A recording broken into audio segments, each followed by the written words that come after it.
स्वदेशी और पर्यावरण संवर्धक हिंदी भाग 58 वैद्य दिलीप गाडगिल। तो मैं डीन अर्निश के बारे में बात कर रहा था।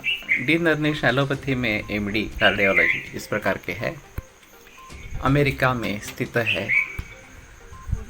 अभी जो बाईपास सर्जरी या एंजियोप्लास्टी की बात होती रहती है कि करोनरी आर्टरीज में ब्लॉकेज होते हैं और वो कई ज़्यादा हो सकते हैं, 75%, 85%, 95%, 100% इस प्रकार के भी दिखाई देते हैं। तो एक आर्टरी में है, 2 आर्टरी में है, 3 आर्टरी में है, इस प्रकार का भी होता है। एंजियोग्राफी में ये दृश्य दिखता है। तो उसके आधार पर अगर एक आर्टरी या 2 आर्टरी में है तो एंजियोप्लास्टी बताई जाती है। तो उसमें अभी स्टेंट डालते हैं इस प्रकार से, या फिर बलून एंजियोप्लास्टी भी होती है और उस मेडिसिन भी उसमें डालते हैं।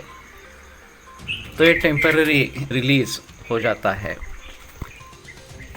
तो एंजियोग्राफी करते वक्त भी एंजियोप्लास्टी कर सकते हैं और ज़्यादातर उसी का जिक्र होता रहता है कि तुरंत करवा दो, अभी ऑपरेशन थिएटर में ही है रुग्ण, तो अभी के अभी हो सकता है। तो ये एक चीज़ होती है। अगर ट्रिपल वेसल डिसीज़ है, 3 आर्टरीज में इस प्रकार का ब्लॉक है, तो प्रायः बाईपास सर्जरी बताई जाती है।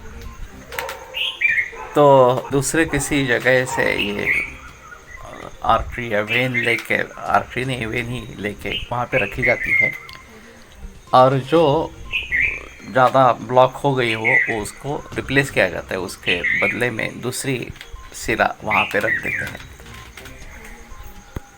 तो ये बाईपास सर्जरी और एंजियोप्लास्टी ये काफ़ी प्रचलन में है और ये मैकेनिकल उत्तर है। वास्तव में ये क्यों ब्लॉक हो रहे हैं ये देखना और ब्लॉकेजेस को रिमूव करना किस प्रकार से हम कर सकते हैं उसके बारे में सोचना, ये अहम चीज़। लेकिन इस पे ऊपर ज़्यादा जिक्र नहीं है। ये मैकेनिकल फिक्सिंग ऑफ प्रॉब्लम हो जाता है तो रुग्ण भी स्वस्थता महसूस करता है, डॉक्टर भी पैसे पाकर खुश हो जाते हैं। आगे 3-4 बरस के बाद ये समस्या फिर से आ सकती। तो कहने का मतलब है कि इसका मूल रूप से समाधान होना जरूरी। हमारे हिसाब में विस्कोसिटी ऑफ ब्लड, जो घनता है वो बढ़ती है और फिर क्लॉट्स बनने के चांसेस बनते हैं, और इसका मूल कारण चिंता ये है। तो चिंता को दूर करना ये एक अहम चीज़ होती है। और हेक्टिक लाइफ शेड्यूल्स वगैरह वगैरह इस प्रकार से भी इसमें काम करते हैं। तो उनको दूर करेंगे, अच्छी लाइफस्टाइल अगर बनाएंगे और खाने पीने के बारे में ध्यान देंगे तो ये रिवर्ट हो सकती है। नहीं तो एक कोलैटरल सर्कुलेशन ऐसा भी होता है कि मेन आर्टरी जो है करोनरी की वो शायद ब्लॉक हो गई हो 80%, 85%, 90% या कई 100% भी।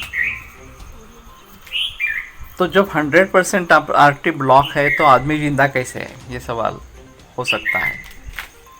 तो इसका मतलब ही ये है कि कोलैटरल सर्कुलेशन, उसके अगल बगल में नई आर्टरी निर्माण होती है और उनके जरिए हार्ट के या हृदय के उस भाग को रक्त का पुरवठा होता रहता है, सर्कुलेशन होता रहता है, इसलिए आदमी जिंदा रहता है। तो बहुत सारे लोगों में ये पाया जाता है कि ये कोलैटरल सर्कुलेशन उसमें डेवलप हो जाता है